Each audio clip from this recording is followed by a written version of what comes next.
Salut à tous et bienvenue dans Game Parler. Aujourd'hui, on plonge dans une expérience assez folle qu'on a menée. Oui, salut. On a commandé 5 boss personnalisés pour Minecraft sur Fiverr. Exactement. Avec des budgets qui allaient de, tenez-vous bien, 10 € jusqu'à 1000 €.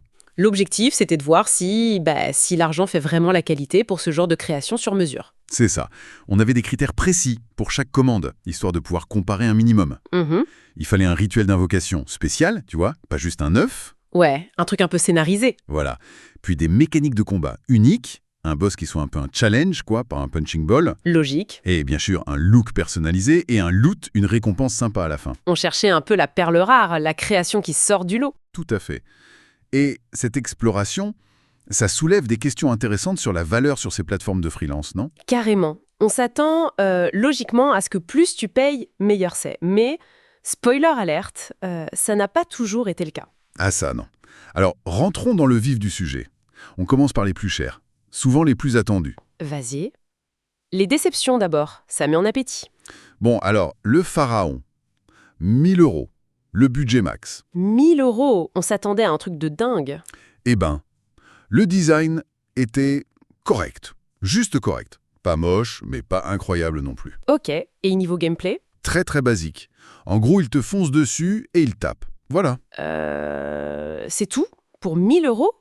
Pas de rituel marquant? Pas de loot spécial? Non, rien de tout ça. Franchement, on l'a estimé à peut-être 100 € de valeur réelle. Grand max. Aïe, grosse déception. Clairement. Ensuite, on a eu une première version d'un Ender Titan. 500 € cette fois.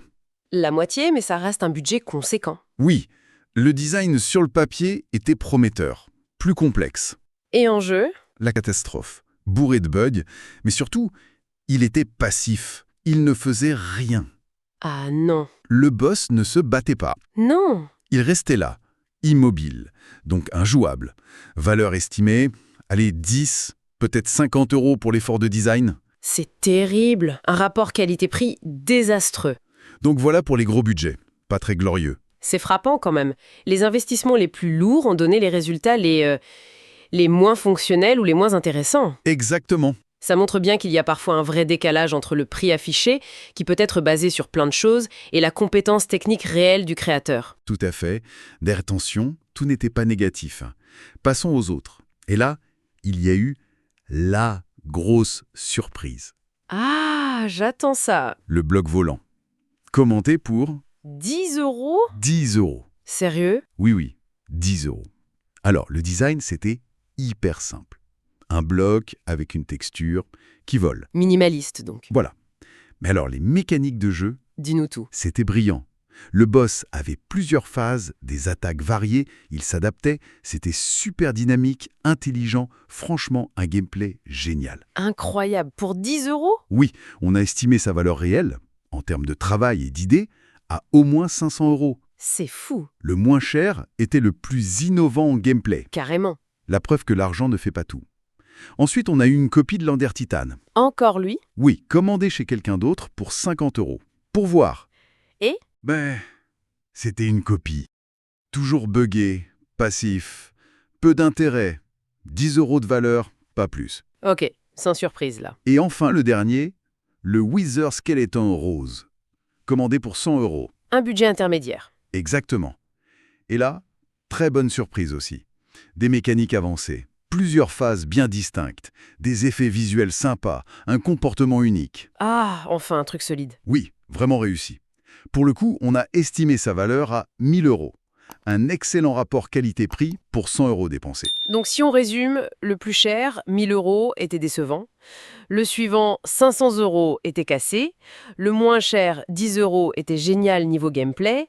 La copie, 50 € inutile. Et celui à 100 € était excellent et valait bien plus. C'est exactement ça. Le bilan est étonnant. C'est le moins qu'on puisse dire. Il n'y a quasiment aucune corrélation entre le prix payé et la qualité ou l'originalité. Surtout l'originalité du gameplay. Le boss à 10 €, ce bloc volant, c'est l'exemple parfait, le plus inventif. Alors que les plus chers étaient décevants, soit techniquement, soit sur le concept même. C'est un peu le monde à l'envers par rapport aux attentes. Complètement. La grande leçon ici, c'est vraiment qu'il faut regarder au-delà du prix, au-delà des belles promesses marketing. C'est clair.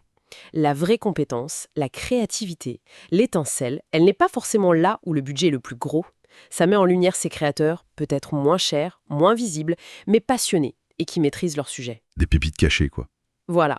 La créativité pure, ça ne se mesure pas toujours en euros. En résumé, cette exploration sur Fiverr pour Minecraft nous a bien montré que le prix, seul, ce n'est vraiment pas un indicateur fiable. Non, vraiment pas. On peut trouver des trésors pour presque rien et se planter avec un gros budget. Il faut chercher, fouiller, peut-être oser des profils moins connus. Et ça ouvre une réflexion plus large, je trouve, au-delà de ce cas précis. Comment on évalue la valeur du travail créatif numérique aujourd'hui? Bonne question. Si le prix n'est pas fiable, quels sont les vrais signes d'une création réussie, innovante? Et surtout, comment on apprend à les repérer avant de payer? Et c'est une question essentielle, surtout avec la croissance de ces plateformes. De quoi réfléchir pour nos prochains projets. Ou les vôtres si vous nous écoutez. Exactement. À méditer.